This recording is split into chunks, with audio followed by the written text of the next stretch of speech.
Hello and welcome to this video, which will be reacting to Poland's song for Eurovision 2025, Gaia by Justyna Steczkowska. A disclaimer. Israel shouldn't be allowed to participate at the Eurovision Song Contest 2025. The shortest and simplest reason being that I find the actions of the Israeli government to be abhorrent and their broadcaster isn't a separate entity. My reasons in their entirety, however, are numerous and too detailed for a disclaimer like this, but videos closely aligning with my point of view are listed in the description. I encourage you to watch those videos and do something. Further resources are added as and when they become relevant. I'll stop addressing this when it no longer needs to be addressed. She's returning to Eurovision after 30 years away. I believe that is the record. I've tried to research this for an hour. Haven't found anyone who has waited longer to come back. I've seen around 13, 14 years, I think, a few times, but I haven't seen more than that, really.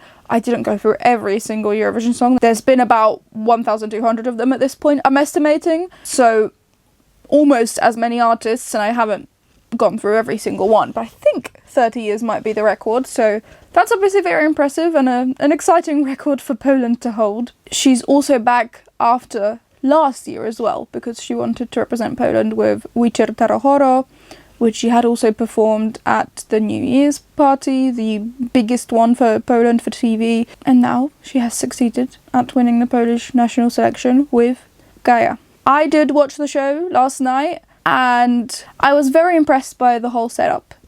That there was a pretty big stage, an interesting stage with the three prongs at the end. That's not something we see often.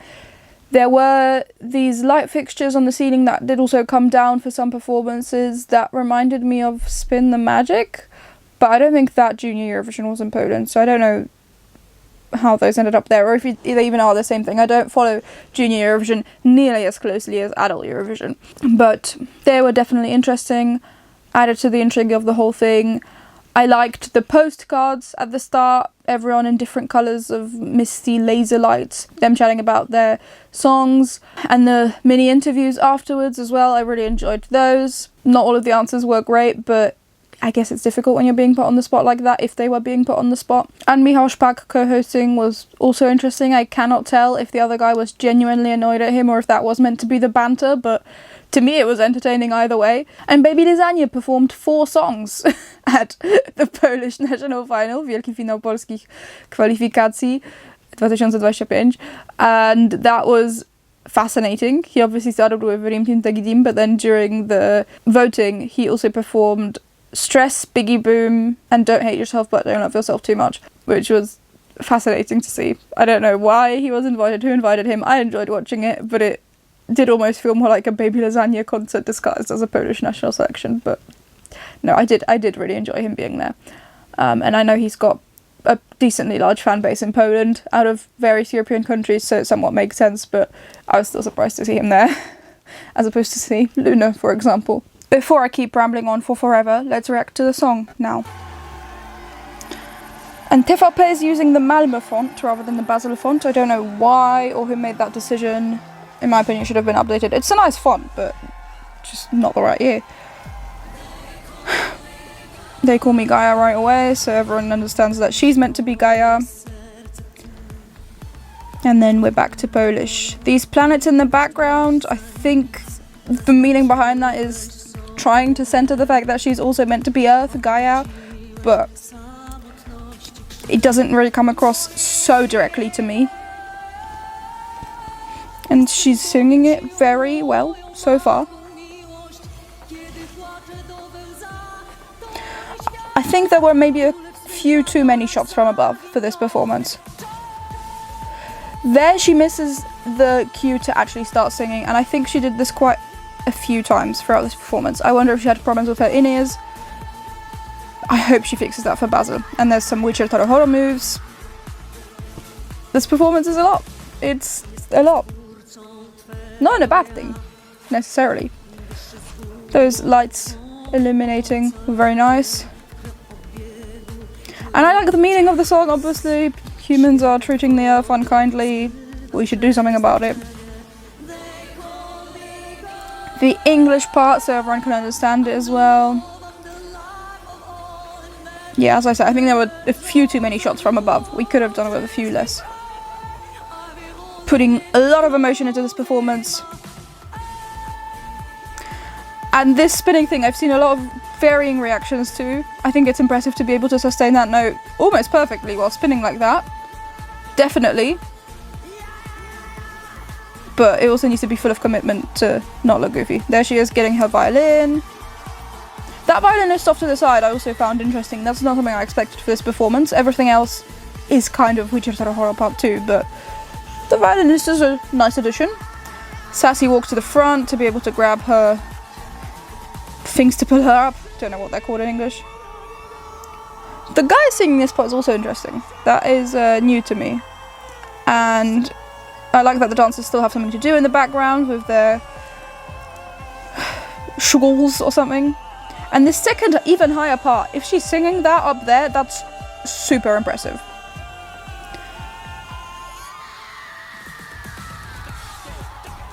I think we could have a better camera cut to sort of hide those things going up. I don't like this dance move either for her. This feels out of place in the performance and goofy. But here we've got the Slavic spells again and more Wichita Horror moves. This works with the performance. And then being on the ground as well makes sense. Gaia being earth. I think we could have even more of the choreographer on the ground, to be honest. Could also have the LEDs look like dirt. Could make sense. An iconic performance. There I think she did also slightly miss the mark to start singing Gaia at the end. But that's better to just sing it slightly late and have great breath control to hit the note at the last moment, rather than maybe starting too early for you and not being able to get through the entire note. But overall, that's a very, very impressive performance. There's a lot happening. And it's a very Eurovision performance too. Maybe a few too many things going on, but always very impressive and full of energy. I think it's genuinely super impressive to come back after 30 years to Eurovision. As I say, I think that's the record. I'm not entirely sure, though I haven't been able to research anyone else coming back after longer than that, but I think it's a record. I think the performance does need to be polished for Basil, edited down a bit, do a little bit less, maybe have the choreography be a little bit more repetitive or more choreography on the ground, because Gaia could have dirt on the LEDs, that could work. And then also edited down so that she can focus on definitely hitting the right cues. Obviously the song doesn't need to sound exactly like the studio version, but for me there were a couple too many instances where she starts singing either too early or too late at the wrong moment within the song as compared to the studio version. Most people won't know that. Maybe they'll be able to hear it anyway, though. I don't know. I can't judge that because I'm pretty used to the studio version by now. So I don't know if people would notice that. I notice it. I think it'd be better if she can focus on, or get better in ears, I don't know what the issue was, actually starting singing on time at various points throughout the song. And this is obviously her definitely coming back after 30 years, yes, but also coming back after last year with Wichita Horror, because this song is, I think, as close as you can feasibly get to just sending the same song again without actually doing it, because that's against the rules. But the choreography, the costuming, and the sounds of the song, adding in the Slavic spells, is taking a lot from Wichita Horror, which isn't necessarily a bad thing. That's a song that was loved by the Eurovision community, so if it's a recipe that works but didn't actually make it to the Eurovision stage, it makes sense to just give it another go and actually go to the Eurovision stage now. I think this will qualify first half of first semi-final. It could be an opener, but honestly I think Like a Party is still more likely because of kids starting watching. This is a little bit dark, a little bit scary maybe for children, so I don't think it will be an opener. It could be, depending on all the other songs that we get for first half of the first semi-final, but right now I'm still thinking it's going to be Like a Party. And I think it probably will be qualifying. Justyna is a great live performer. She's definitely got a lot of charisma and good energy for the stage, and she can sing those long sustained notes very well, and also her almost signature screechy, yelly singing, not in a bad way at all. It sounds very guttural and natural in a way, which makes sense with Gaia. So I think she's definitely a good enough performer to be able to qualify, for sure. But I do think the performance needs to be a little bit polished up. So I think it's got pretty decent chances of qualifying. I don't think this is as secure a qualifier as everyone else does. because we are gathering dancey girly bops as we do almost every year, and this is gonna be probably the darkest one among them in terms of visuals, at least, because I don't know if like a party isn't a darker theme, but we are gathering them. If there's too many of them competing in one semi-final, we could see issues arise with that. I still think this will probably qualify. I'm not 100% sure though, and if it doesn't qualify 30 years to the day after she last performed at Eurovision in Dublin, I won't be exactly surprised. If it does, however, I think it's landing around the same placement that she did back in 1995. I think around 18th is a reasonable placement for this song. Obviously, if the staging gets elevated beyond what I can imagine for it, it could reach for the top 10. Or because I'm not a big fan of the song, personally. Studio or live. I'm not a massive fan. But there are a lot of fans of this song. So maybe I'm just not experiencing it the same way as everyone else is. And hence, it could get the top 10. I personally don't see it reaching the top 10. Could do left-hand side, just about.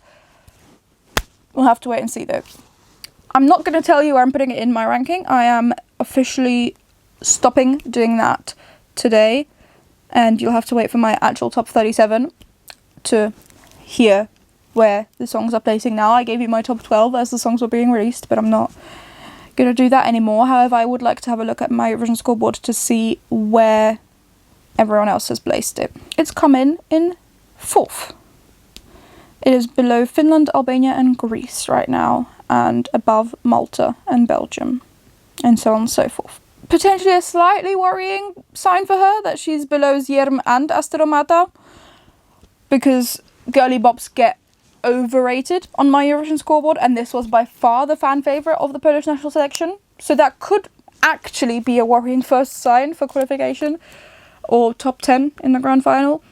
But it doesn't have to be. Maybe people have just fallen in love and really love Zierm and Asteromata now, and they're not letting them go. Who knows? A little quick disclaimer for the end for the people who've stuck around, if you're curious. This video is relatively late from when the song was chosen, quite frankly because I needed to gather myself. I didn't think that I'd get so invested in Wielki Finał Polskich Kwalifikacji 2025 because I didn't like any of the songs in the studio version. Not really.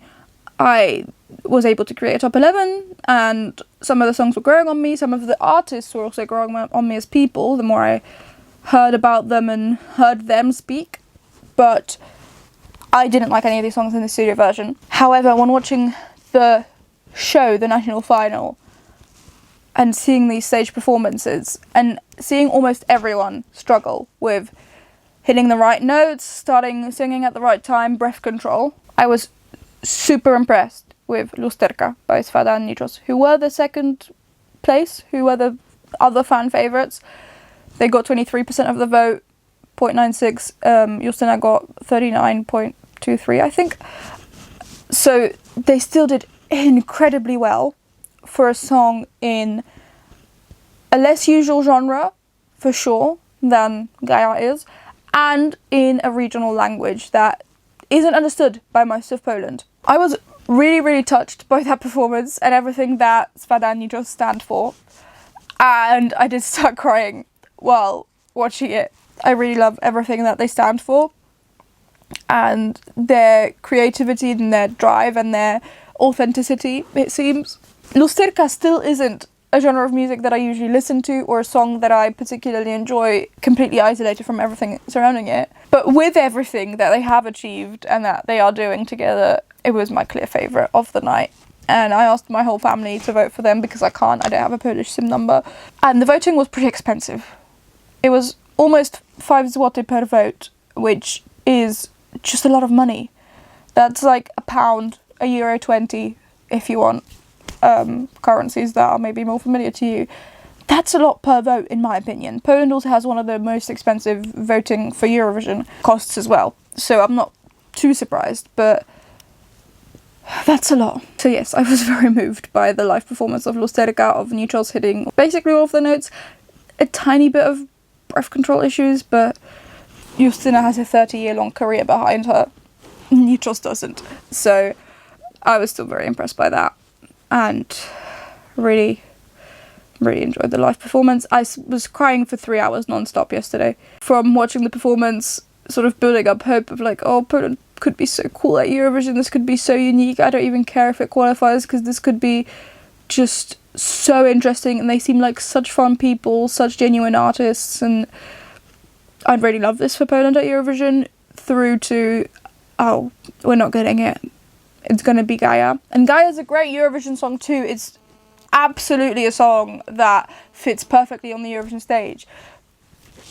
It's just not a song that I particularly enjoy, and I definitely had a song that I preferred more as well. And then I spent, just 3 hours in total about crying, and I needed to gather myself today as well before I actually filmed this video. But I don't think that Justyna doesn't deserve to go to Eurovision 2025, genuinely. I think she totally deserves to go. She's putting on a show, she clearly wants to go again. She's got a song that is a fan favourite amongst so many people. She deserves to go. I was just hoping for something more unique for Poland and more, I guess, indie and truly coming from these artists themselves. But Gaia is still a great song for Eurovision, obviously. Those are all of my thoughts on Poland's song for Eurovision 2025, Gaia by Justyna Steczkowska. Please let me know what you think down in the comments below. Tell me why I should love it. I'm not quite convinced yet, but I would love to be convinced by your comments, so please politely tell me what you think down in the comments below, and remember to literally like the video if you liked watching it, and share it with someone else who you think might enjoy watching the video as well. If you'd like to, subscribe to the channel for more Eurovision 2025 and beyond content. But thank you ever so much just for watching the video itself, though. That's a great help as it is. I really do hope that you enjoyed it, that got something out of it. I'll see you in the next one where that shows up on your feed. Bye!